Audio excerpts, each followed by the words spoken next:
જય કુકાન મેડીમાં તળિયા પર બળિયાદેવ મહારાજ હોય તો શું કરાય તે આપણે આગળ બેઠકમાં જોશું। જય કુકાન મેડીમાં એક સિકોતર તમારી રખડતી હતી મેં બતાવી હતી અને કીધું તું કે એનો અપનાઈ લે રાજી કર લે તો 3 મહિના એની થવા દે અને પછી તમારા ઘરમાં ઘણો બદલાવ આવ્યો। જો પહેલી તો બીમારીઓ ઝીણી આવતી ને એ દૂર થઈ બરોબર। બીજું નોકરી ધંધામાં થોડી હંફાય ને ઝઘડા કકરાટ ઓછા મન લાગે હરી મરી બધા રહે એવું તો અમુક વાર અઠવાડિયે 10 દાડા પાછું ગયા ને પાછું દાડો આવી જાય। મારા બાબાને પ્રમોશન મળી ગયું અને આખું ગુજરાત મળી ગયું। કોટક મહિન્દ્રા બેંકમાં છે। કોટક મહિન્દ્રા બેંકમાં આખા ગુજરાતનું એમને સોંપ્યું। હા એટલે પહેલા કઈ પોસ્ટ ઉપર હતા? અમદાવાદ બરોડા અને સુરત સુધી હતા। હવે આખું ગુજરાત મળી ગયું। તો આ પ્રમાણે સિકોતરનો કેટલો મોટો કહેવાય। તો હવે તમારે જોડવું છે તો 1 2 3 4 5 જો ભલે આ તો ઓછા જ આવ્યા તમે તો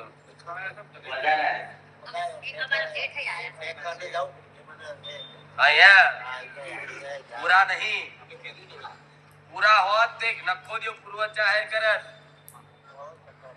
પણ બધા ભેગા 3 ભાઈઓ ભેગા થઈને કરવાનું થાય। એક ભાઈનું કામ નહીં તો 3 હાજર હોત તો આ વાત બાકી સાબિત કરી ના હાલત।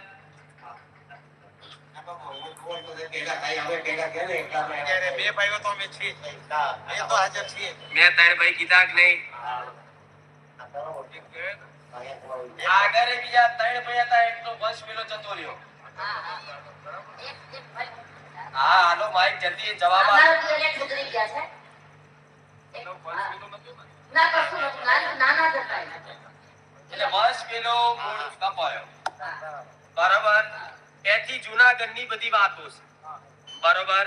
એથી તમે નવી જગ્યા પર આયા બરોબર છે પણ જૂના ઘેર આપણે જઈએ તો જૂનાગઢની મેં સિકોતર એવું કીધું તું ક્લાયન્ટ બિહાર દે ચમ કે જૂનાગઢની જગ્યા 1 2 ને 3 આખી ઘર કે ને 1 2 ને 3 જૂના એવા ઘર હતા કેટલા ખબર છે ને આ જૂના ઘર અહીંયા એ 3 ઘરને 2 ઘર કોણે કર્યા ફટાફટ જલ્દી જવાબ આલો।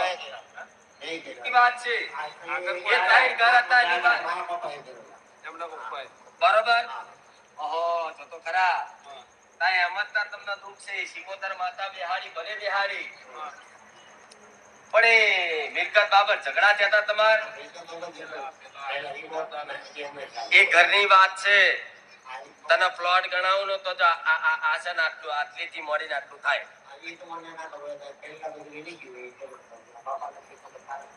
તો આ જૂનું જ હોય બધા હતા ના હોય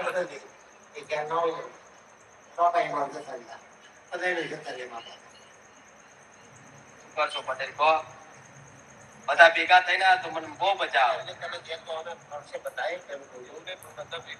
આ પૂર્વત બિહાડવાન થાય આ પૂર્વત બિહાડો રાજી કરો અને જગ્યાનું શિવ નિવારણ છે કોની જોડતી જેવો ઝઘડો થયો તો જગ્યા પહેલાના માણસો જો તો તમે એ બાજુમાં કદાચ 1 ફૂટની જગ્યા અત્યારે લડતા ક્યાં મારામ છે પેલો ક્યાં મારામ છે પેલો ક્યાં મારામ છે અને પહેલાના માણસો ખાર ઝેરીલા ઝેરવાળા શું કરે પોલીસ સ્ટેશન કેસ ના કરે એમની માતાઓને હરી આલે કે મારી આપણી જગ્યા પડાઈ લીધી છે જો કદાચ આપણે હાચા હોય કદાચ હકનું લઈ ગયો હોય તો તું સતી માતા સોંટી મારા કુટુંબમાં મારું સંયુક્ત જે પ્રોપર્ટી છે એમાં જે માતાજીએ કીધું કે મોટી જગ્યા છે એમ કે આજે 700 ચોરસ વાર જેવી એમાં એમ કે અમારે ભાઈઓમાં તકલીફ છે અને એકબીજાને સોંપવા માટે ઝઘડા થતા હોય જગ્યા બાબત આ વાત સાચી નહીં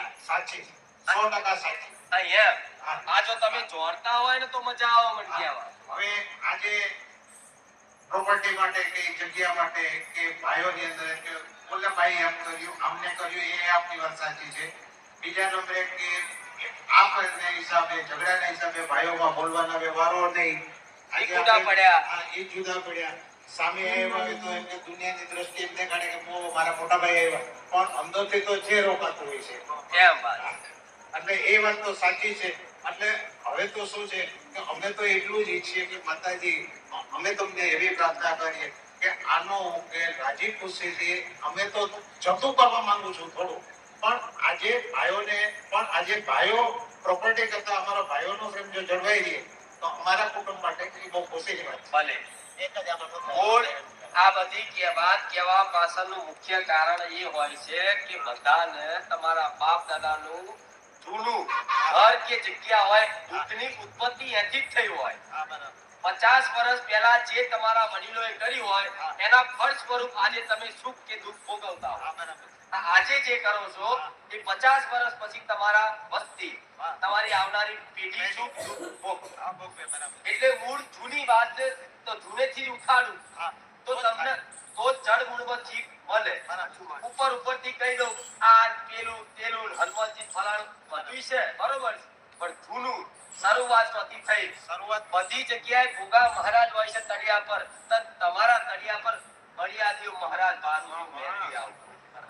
જેવા હવે વિચાર કરો, કોક કહે છે બળિયાદેવ તળિયાના બળિયાદેવ ચોથી આયા તો પેલા ગામનું નાખું. પેલા તમે ગામના બહુ અંદર નહીં રહેતા, વચ્ચે વચ્ચે આમ થોડા ગામ છેવાડે રહો છો, બરોબર ને?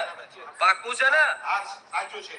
વચ્ચે વચ્ચે નહીં, વચ્ચોવચ નહીં. ગામનો છેવાડો હોય ને છેડા ઉપર જ અમારી આ જે જગ્યા છે ત્યાં છે. સાચું ખોટું? અને ત્યાંથી એમ માની લો કે અહીંથી આપણે આ હાઈવે જેટલો થાય ને એટલું જ ત્યાં કામ પૂરું થઈ જાય. બસ મેં માં બતાવ્યું આટલું. હા, બરોબર.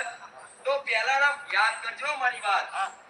ગામના પારે સુધી પહોંચી હોય તો પહેલાના માણસો દરેક જાણે છે કે ગામના પારે હરિયાદેવનું મંદિર ચો હોય, ગામના છેક નાખી છેક છેવાડે હરિયાદેવનું મંદિર હોય.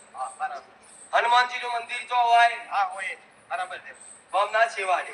જેમ ત્યાં બધા દેવ અપરછેક વધાર પડે, પરસાયો આ દેવનો વધાર પડે એટલે એમના ગામના છેડે બેહાડતા. હવે આજથી 200-500 વર્ષ પહેલા એ જગ્યા પર બળિયાદેવની સ્થાપના થઈ હોય અને કદાચ ધીરે ધીરે સમય બદલાયો એમ કદાચ એ બળિયાદેવની મૂર્તિ બધું લટાઈ એ થઈ ગયું હોય અને અત્યારે તમે જગ્યા પર રહેતા હોય તો તમને જીવની ખબર પડે કઈ બળિયાદેવ હતા. એટલે તો મારે કહેવું પડે છે બળિયાદેવ છે તળિયા પર મેળવી આવતો. આ જોવા તો જોજે તારા વિસ્તારમાં છે ને બધા અપંગ કે ને અપંગ દુલા એવા છે. બરાબર હશે. હોય તો જ કેજો. હા, મને ખ્યાલ છે. મારા બાપુજીને જ એવી રીતે પેરેલાઇસિસ થઈ ગયેલું. સાચું ખોટું? સાચું. અને આ અત્યારે મારી બાજુમાં મારો કાકાનો દીકરો બેઠો છે, એમને પણ પેરેલાઇસિસ થયેલું છે. જો અને એથી તમારા જે વિસ્તારમાં રહેતા ને યા કઈક દીકરાઓ હજુ કદાચ મોડેથી મૂડી નહીં હતા એવા હું મેળવી ભાવ બની શકે. ના, એવું ખ્યાલ નથી. પણ મારો નાનો ભાઈ છે મારાથી, એમને ઈ બોલવામાં આમ તો થાય છે. જીવ અચકાય. ના, જીભ અચકાય છે. બરાબર 100% સાચી વાત છે. જો આ બધા લક્ષણો પુરાવા સાચા હોય તો તારા તળિયા પર બળિયાદેવ ખોટા થાય. સાચું ખોટું? સાચી વાત છે. બધી માતાઓ પકડે. હું તો હનુમાનજી હોય તો ચાલુ હનુમાનજી આયા, બળિયાદેવ આયા. સાચું ખોટું? હવે વિચાર કર, જેના તળિયા પર બળિયાદેવ હોય, હું તો કહું જો મારી વાતનો પુરાવો છે તો પણ આ તો બધા સહમત ના થાય. નકર કઈક માતાઓને કહેતી કઈક ખાડો ખોદ બળિયાદેવની મૂર્તિ કાઢું. આજે હડાહડ ગરીબમાં મેરડી કહું કે ખોદો તો બળિયાદેવ કાઢું. આજે જે અમે શ્રદ્ધા ધરાવીએ છીએ એટલે જ અમે આપના ચરણે આવ્યા કે ભાઈ આ તકલીફમાંથી અમારું કંઈક નિવારણ થાય. અને બળિયાદેવની પહેલા મૂર્તિઓ નહોતી. બરાબર. જેવું ખાલી પથ્થર હતા, બરાબર. પથ્થરો હતા પારિયા ટાઈપ. ખબર છે ને? તો એની પર આંખો એવું બધું દોરેલું. હવે વિચાર કરો, ખાલી તારો આખું પરિવાર ને બધા હોત ને કદાચ એ લાઈનમાં રહેનારા તો બધાને એવા અનુભવ પૂછે ને તો બધાને વેણી એના લક્ષણો બતાવો કે આર્યા બળિયાદેવના લક્ષણો. એટલે તો કીધું કદાચ પરિવાર હોત તો મને મજા આવે, છતાંય હું એવું કહું છું એ બળિયાદેવને રીઝવવાની કોશિશ કરો કે મહારાજ તમારી જગ્યા છે. અત્યાર સુધી અમે રહ્યા, તમને ઓળખ્યા નહીં, બરોબર? પણ અત્યારે નો તમને આ વ્યવહારાની પ્રાર્થના કરીએ તમારી જગ્યા હોય ને તો તમારી જગ્યા અમે કદાચ સ્થાપન આપી દઈશું કે આ જગ્યા અમે મૂકી દઈશું. બે રસ્તા થાય. આ શું ખોટું? જો તો ખરા તમારે મહારાજની મોનતાઓ તો બધી બાકી જો તો ખરા ચોથી થાય છે બધું. મને બહુ ખ્યાલ નથી. મને ઘેર રહેતા નહીં તમે. મેં કરેલી નથી કે મને અમારા કુટુંબમાં જ નહીં કોઈ દિવસ એવું જાણવા નથી મળ્યું કે બળિયાદેવ કે બળિયાદેવની કોઈ આપણે ભુવાએ આજ લગી કીધું નહીં કે બળિયાદેવનું દુઃખ છે. નહીં, નથી કીધેલું. અમે આજે જે કઈ વસ્તુ ઉપર આવ્યા તમારી પાસે સત્ય અને ફર્સ્ટ ટાઈમ અમે આ વસ્તુ બોલ્યું છું. બળિયાદેવનો દીવો કરી એ જગ્યા પર કુલેર કોઠા એનો વ્યવહાર આલો, બાળકી ગોળ મૂકો અને મહારાજ એવું કે મહારાજ આ જગ્યા પર તમારો વાસ હોય ને તો લો તમને દીવો કરી પ્રાર્થના કરીએ છીએ મહારાજ તમને સુખ શાંતિ થોડી આપજો. માતા એવું કહું છું વધાર નહીં, 1 મહિનો ખાલી દીવો કરે ને બળિયાદેવ રાજી થાય. બળિયાદેવ એટલે કોણ એ ખબર તમને? મહાભારતમાં બર્બરી કહેતા, જેની જોડે એવા શસ્ત્રો હતા કે એક જ તીરમાં આખું મહાભારત સાફ ખાક કરી નાખ્યું. તેના ખાતામાં એવા જેવા શક્તિશાળી દેવ હશે એવી જેવી શક્તિ હશે.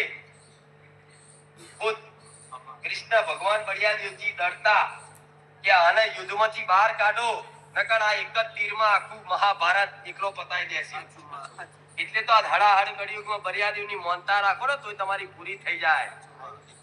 હવે એની જગ્યા પર રહેતા હોય તો ત્યાંથી તમને મળે ગામડે જવું પડે અને પ્રાર્થના કરવી પડે અને જૈન કદાચ જાવ ને અને બળિયાદેવને એવું કહું ને કે મહારાજ જો બળિયાદેવ કદાચ ભલે તમે બળિયાદેવ છો પણ નાગના સ્વરૂપમાં કદાચ મને દર્શન આલો ને તો મોનો બળિયાદેવ હાચા તો કદાચ મળે ને તો આવતી વખત મને કહે છે કે માં તું બોલી છે નાગ મળ્યો.